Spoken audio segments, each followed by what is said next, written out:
Hello class 9th. Let's continue chapter 8, economic importance of bacteria and fungi. In previous video we have already discussed about the useful activities of bacteria, right? Now in this video we'll discuss about the harmful activities of bacteria and importance of fungi.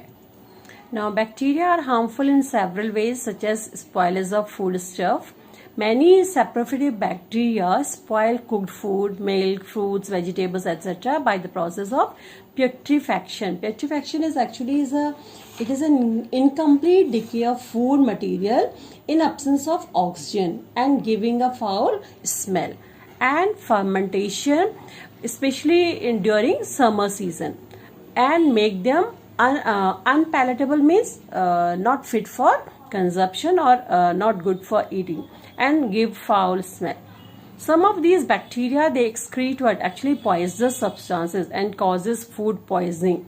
And especially this Clostridium botulinum it causes a disease called botulism in cane food. Actually these bacteria, they grow anaerobically, means in absence of oxygen, and multiply inside the cane, and then what's happened, they spoil the cane food, and eating such a food is very dangerous, and this disease is called botulism.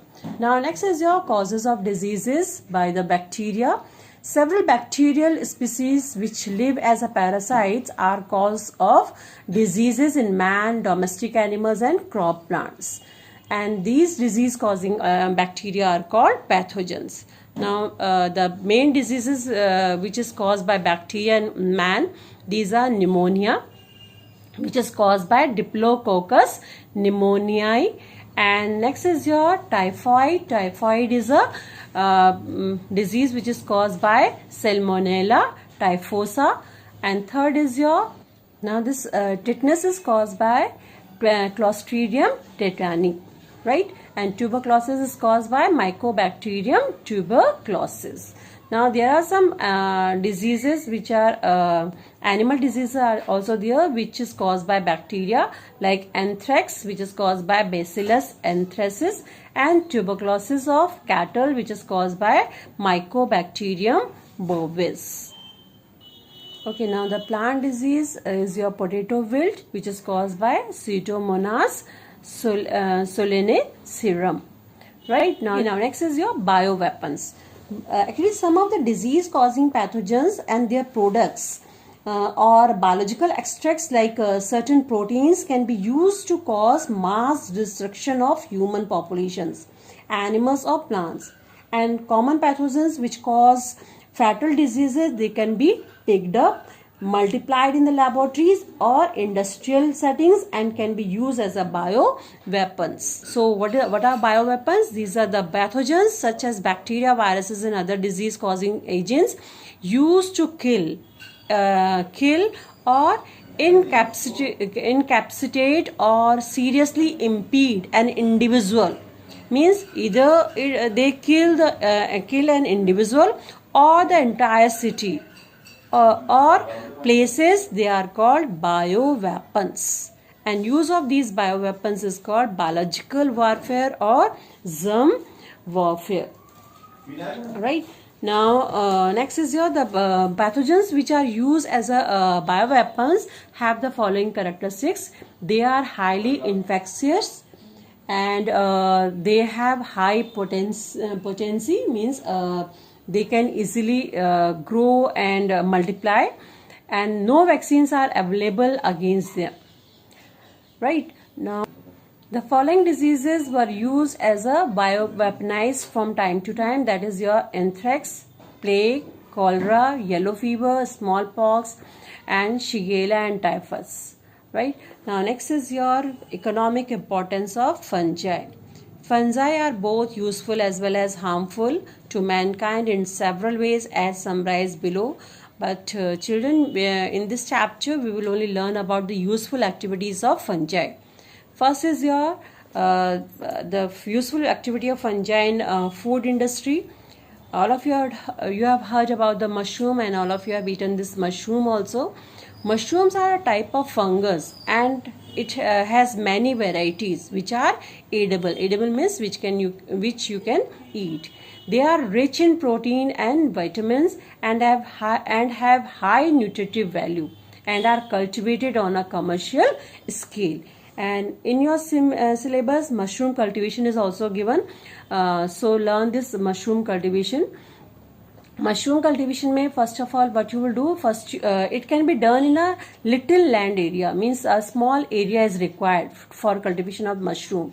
And the major step for mushroom cultivation are as follow. Okay, first is your composting. Composting is actually what means first preparation of compost by mixing wheat and paddy straw. What is wheat and paddy straw? Wheat straw is your wheat plants, okay, and paddy straw is your rice plants. These dry rice plants are taken, and then some of the inorganic fertilizers, organic and inorganic fertilizers are mixed together, and then this what compost is prepared before cultivation of these mushroom. Okay, when the compost is prepared, then the seeds of mushroom is introduced into the compost. Then third is your casting. After that, what's happened? The thin layer of soil is spread over the compost, and then is your cropping and harvesting. When the mushrooms reach their optimum size, then they are cut and stored. Right, that is your preservation. Actually, mushrooms are highly perishable, so to increase their shelf life, we have to take some steps. First of all, they are always stored at a 15 degrees Celsius and freeze.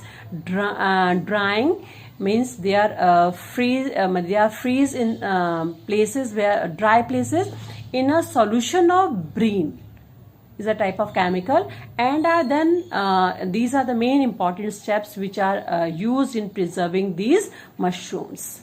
Right, next is your medicinal uses of fungi. All of you know fungi is also used for the preparation of medicine, and especially in the production of antibiotics. Antibiotics actually are chemical substances which are produced by living organisms and has the property to stop the growth of other disease producing organisms, right?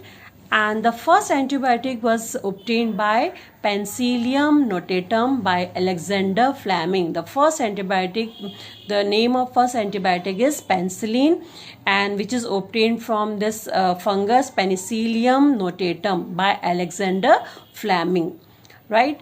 Okay, now next is your how the fungi helpful in industries. There are several industries, particularly bakeries and breweries, are dependent upon various species of fungi. Okay, first is your in breweries. In breweries, actually, wine, alcohol, and alcoholic beverages, they are prepared by the process called fermentation, right? And what's happened?